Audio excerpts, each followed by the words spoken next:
Sound of Parenting, podcastnya School of Parenting. Halo parents, kembali bersama saya Lucy Sutejo di Sound of Parenting. Beda dari episode-episode sebelumnya di mana saya ditemani seorang mitra ahli School of Parenting, kali ini saya akan ngobrol dengan teman SOP. Oke, teman SOP yang satu ini sangat spesial parents karena beliau berasal dari Australia.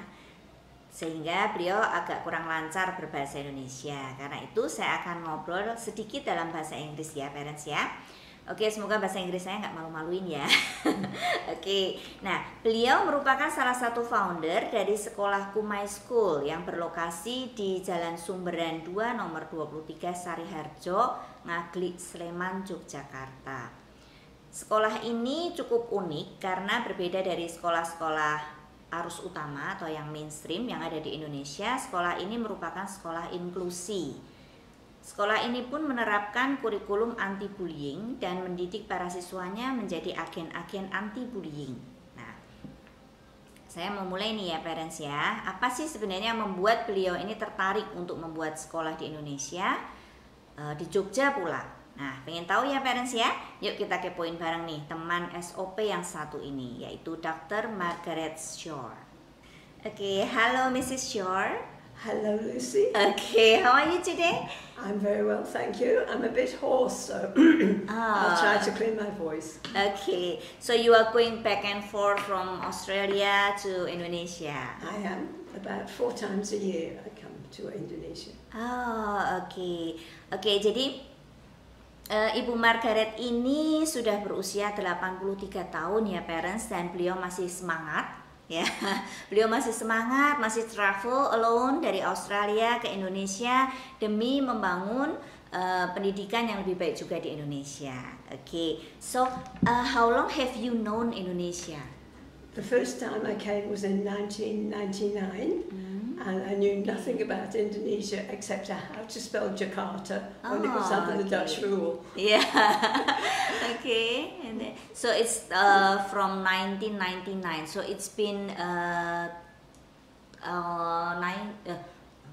years. Yeah. Yeah. 20 years. 20 years, yeah, almost 20 years. Wow, it's quite long. So yes. you can speak Bahasa also, right? I can, but I prefer to speak in English when I'm talking about something as important as parenting and bullying. Okay, so it's more comfortable for you to speak in English then. Yes, yeah. Okay. Just in case it's difficult. Okay, Miss. Now, since you have been an early childhood consultant in different areas in Indonesia, actually, what interests you most about education in Indonesia in general? In general, I can go back to when I first came. I worked with an NGO that empowered women and girls to become more independent. Okay. And they wanted to use my knowledge on gender equity and early childhood education. Okay, early childhood education. Why early childhood education? Because it's been my passion since I had children of my own, and I didn't know what to do with them, as I'm sure many parents don't. Yeah. And I thought I need to know more about how to handle them, especially if they got into strife or trouble.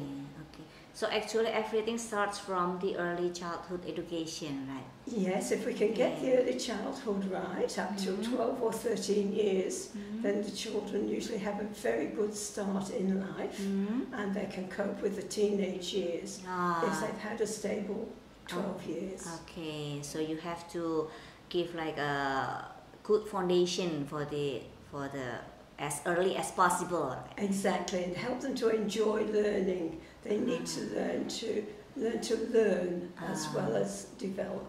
Okay. Now, Miss Margaret, so what makes you then decide to found a school in Jogja?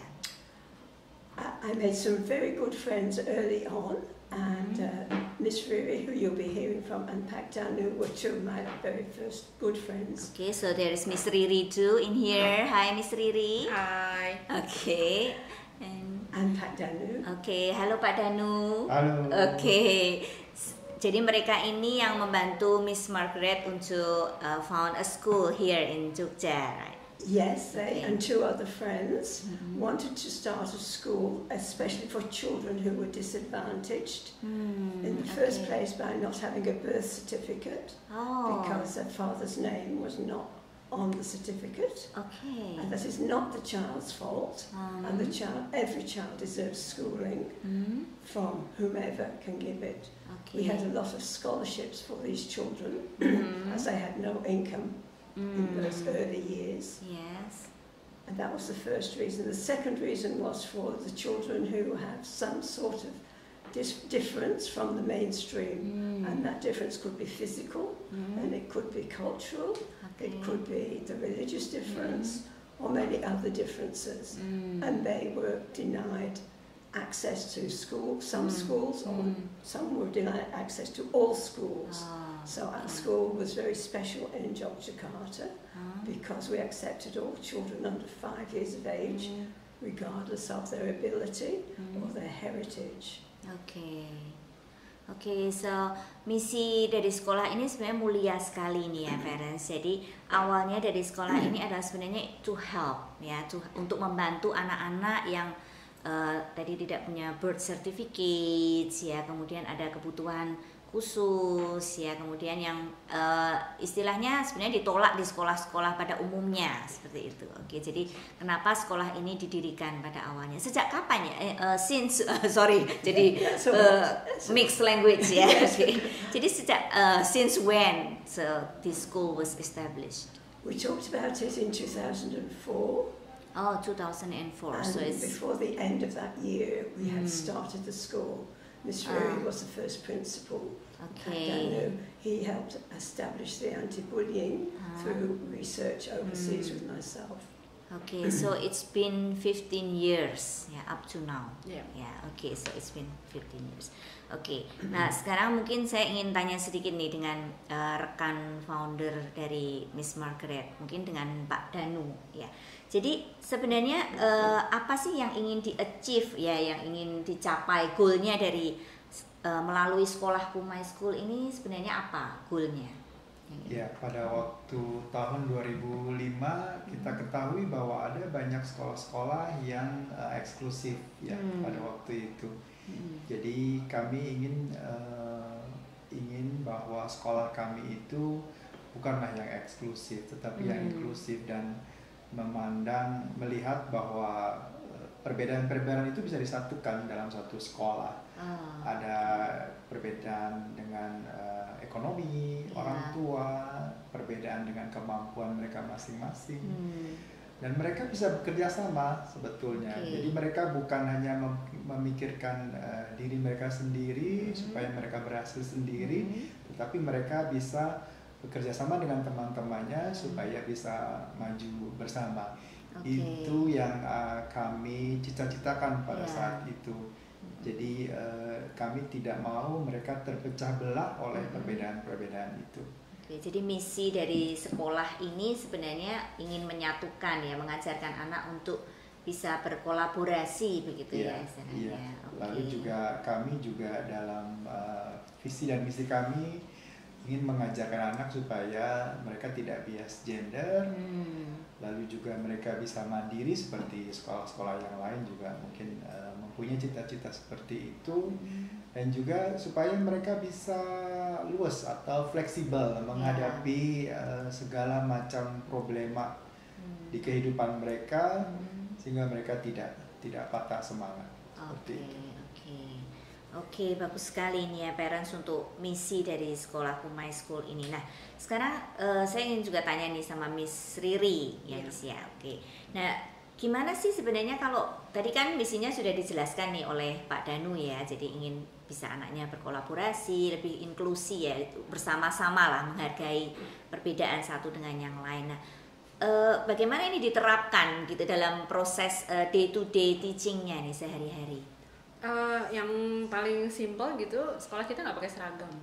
Oh oke, Ya, itu jadi ngaruh ya Miss ya? Ngaruh, karena gini, nggak pakai seragam dan kita dari berbagai macam latar belakang. Jadi anak tuh lihat ada temennya yang ininya jelek banget gitu ya, sepatunya butut banget sampai yang mewah banget gitu. Jadi dan semuanya itu begitu masuk di sekolah kita tuh dikenakan peraturan yang sama, kewajiban yang sama dan hak yang sama gitu ya.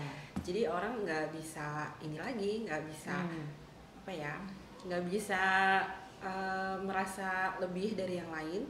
Tetapi di lain kesempatan, maksudnya di lain sisi dia tuh melihat memang orang tuh macam-macam gitu, rezeki beda, terus keluarga beda kayak gitu. Jadi gaya makan juga beda kan, beberapa murid kita kan juga ekspat ya, jadi nggak makan nasi misalnya, nah kayak gitu tuh kita kita bolehkan gitu loh, nggak harus sama gitu ya, nggak semuanya kudu sama dari atas kepala sampai kaki. Itu kan waktu itu nggak pakai seragam, idenya gini, banyak anak nggak bisa beli seragam waktu awal-awal sekolah high school gitu. Jadi untuk memudahkan semua orang, udah nggak usah pakai seragam aja, yang kamu punya aja deh di rumah, yang penting berangkat sekolah gitu. Tapi filosofi itu juga harus dijelaskan ya. Benar. Kenapa mereka nggak pakai seragam? Boleh pakai sandal jepit lah ke high school. Gitu. Wah, menyenangkan Boleh sekali ya. sepatu bagus juga. Kalau anak saya pasti suka itu pakai sekolah pakai sandal jepit ya. Itu sangat menyenangkan. Iya, soalnya di sekolah juga nggak dipakai karena kita ya, nyeker juga gitu. Nah jadi biar pun kaya banget atau miskin banget gitu, ternyata sama-sama nyeker seru gitu dan bisa berkolaborasi. Jadi itu yang contoh yang sederhana aja gitu ya. Dan soal hak dan kewajiban di sekolah sama. Jadi kan habis makan cuci piring sendiri ya. Gitu, kecuali yang playgroup ya. Tapi kalau yang SD itu udah cuci piring sendiri. Jadi biarpun orang nggak punya atau orang punya banget atau separuh bule atau apalah yang kalau di masyarakat kita tuh beda ya perlakuannya gitu. Kalau di sekolah kita ya tetap aja cuci piring. Cuci piring nggak satu-satu, tetapi tugas. Jadi satu kelompok itu bergantian mencuci piring temannya. Jadi ada prinsip melayani dan dilayani. Jadi orang-orang yang biasanya dilayani ini di mana-mana selalu dapat karpet merah itu misalnya. Terus di sekolah harus melayani teman-temannya yang biasa ini, yang sendalnya lebih buluk gitu, harus dia cuciin piringnya kayak gitu. Jadi itu konsep yang sederhana sebenarnya dan bisa terinternalisasi dalam diri anak gitu. Itu bisa membangun karakter anak juga. Bener, nggak ngelihat orang dari sendalnya. Gitu. Tapi dari banyaknya cucian piring. Gitu ya. Oke, kalau dari Miss Margaret tadi kan diceritakan kalau misinya awal ya, tujuan awal kan untuk juga menerima anak-anak yang berbeda secara mungkin fisikal atau ya tidak hanya secara penampilan luar atau ekonomi ya. Nah ini kalau di sekolah sendiri seperti apa ini aplikasinya kan? Mungkin sebagai guru ya, sebagai dari posisi guru pasti akan mungkin akan mengalami kesulitan karena ada anak yang berbeda fisikalnya, maksudnya berkebutuhan khusus kita bilangnya, dengan anak-anak yang mungkin daya tangkapnya juga lebih cepat atau bagaimana untuk materi pelajarannya. Jadi anak berkebutuhan khusus di my school tuh duduk belajar bersama ya. Jadi kita tuh inklusi. Jadi dalam satu kelas. Benar, semi inklusi gitu. Jadi anak duduk bersama dalam suatu kelas, berkegiatan bersama. Cuma mereka achievementnya beda ya, capaiannya beda. Jadi guru tuh punya target yang berbeda gitu. Tergantung kemampuannya anak gitu. Terus dalam tiap kelompok gitu mereka tuh dapat bantuan dari teman-temannya sendiri, dari teman-temannya yang kita menyebutnya normal gitu, itu membantu membimbing mereka. Jadi ininya bukan guru tuh bukan satu-satunya narasumber atau bantuan. Jadi dari mereka sendiri. Jadi mereka saling kita menyebutnya buddy ya. Jadi tiap minggu tuh ada yang biasa itu yang reguler, anak reguler itu jadi buddy-nya siapa. Jadi dia mendampingi, membantu kayak gitu. Terus dalam 1 minggu nanti baru dia dicabut dari kelasnya selama 1 jam untuk di kelas khusus dapat terapi. Nah itu tergantung kebutuhannya. Gitu. Apakah dia masalahnya ada di speech delay, apakah di slow learner, apakah di apa gitu, tergantung. Tapi umumnya kalau ABK di tempat kita tuh masalahnya pada perilaku ya. Jadi misalnya, jadi ininya sosialisasi ya, bukan yang kalau di SLB kan ininya di bina diri atau apa. Kalau di my school di sosialisasi kebutuhan. Setiap anak, apapun latar belakangnya, memiliki hak untuk belajar dan dihargai dalam dunia pendidikan. Lalu, bagaimana dengan adanya bullying di sekolah? Simak bahasannya berikut ini. Anda juga bisa loh membagikan cerita atau hal menarik tentang sekolah Anda bersama podcast Sound of Parenting. Caranya, hubungi admin di Instagram @mitrasekolah.sop. Kami tunggu.